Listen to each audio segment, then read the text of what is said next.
Today, we're going to finally take our weaving off of our loom after a lot of hard work.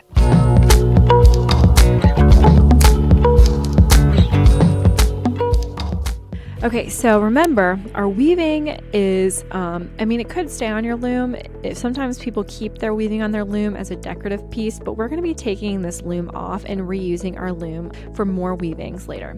So the first thing you could do is if you have a fork, you can actually use the prongs of the fork to press and push your yarn down more and then get it as tight as you possibly can. You might even notice that after you do this, you can actually weave some more and make your weaving even bigger. But for the sake of time, I'm going to go ahead and just show you how to take this off at this point. So now that I pushed down all of my yarn and it's nice and tight, we're going to need a little bit of, we're going to need some scissors, and then you're going to be tying some knots today, and you might even want to use a needle or ask somebody for help, and we can thread in some of our extra yarn that's sticking out. You'll see what I mean in a second. Well, the next thing we're going to do is we're going to take the tape off of the back and get all of that extra tape off the back. You can even take your name off. You can take off those pieces of yarn that are taped back there. Take off your popsicle stick, and now you're going to take the bottom and just pull those loops out from behind your loom. So we already have one side of our loom, or one side of our weaving free. And I've seen people use these extra loops and kind of use them as decoration for tassels. In our case, we're just gonna kind of just leave them as is, but there are options to do some fun things with the ends here. You can look lots of videos up on how to do that. Now we're gonna take off the rest of our string and the rest of our tape on the other side, and you might notice that it just kind of falls off at this point.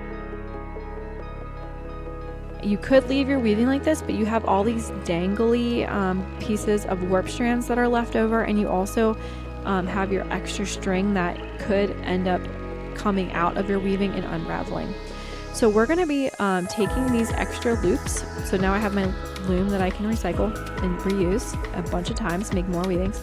So now we're going to take these loops and we're going to cut them, and we're going to tie them one at a time just to make them nice and tight so our weaving doesn't come apart later. And you're going to take one loop and cut it towards the top so that you have two pieces now, and we're just going to be tying all the way across.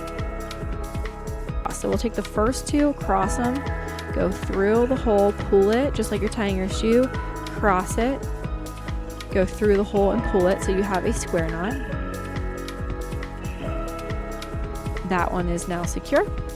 Now we're going to take the next loop, cut towards the top, and you guessed it, we're going to tie those two together. So cross them, go through, pull, cross them, go through, and pull. Let's go ahead and fast forward until we get all the way to the other side.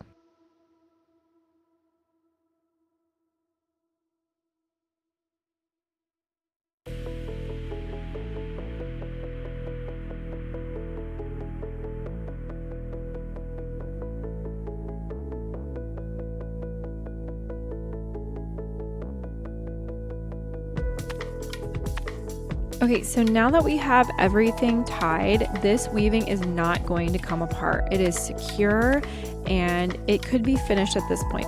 So as long as you know your knots are super duper tight, you can cut them so that they're a little bit shorter and you don't have these long dangling extra warp strands. You can leave them if you like them, or like I said, you can cut them short. And then you're also going to notice that you have your extra green yarn. In my case, it's green. It could be whatever color yours is. And if that bothers you, we're going to use our needle and we're going to thread it through the rest of our weaving just so that you don't see it anymore. So let's go ahead and take our needle, one of our needles, and we're going to do this with both sides. So we have one color that's sticking out from the bottom and one color that's sticking out from the top. But let's go ahead and take our needle and we're going to thread our needle with a needle threader, or fold it over and press it through the eye of the needle. Now you're going to be like a dolphin. You're going to go in with your needle through the bottom and then back up through the bottom like you're going in and out of the ocean. So you're a dolphin, you're going to dive into the ocean, pull it through, find a spot from the bottom to dive up or to jump out from the ocean, go back down into the ocean, and you're diving over the water, into the water, over the water, into the water, all the way across until you just run out of your extra string. So doing this is just going to hide your extra string in your weaving so that nobody can find it, and it's going to be so tightly in there that it's not going to come out anymore. So I'm going to just do it maybe like one more time because I've still got a little bit of extra. And that is how you hide it. So you're just going to take your needle out of this yarn when you're finished, put your needle onto the other side, the other yarn that's sticking out, and then sew that one in as well. But as I said, there's lots of different ways to finish your weaving. This is just the way that I like to. And you are finished. You're ready to take this home, give it to somebody as a gift. And then, like I said, your loom is now free to make another weaving.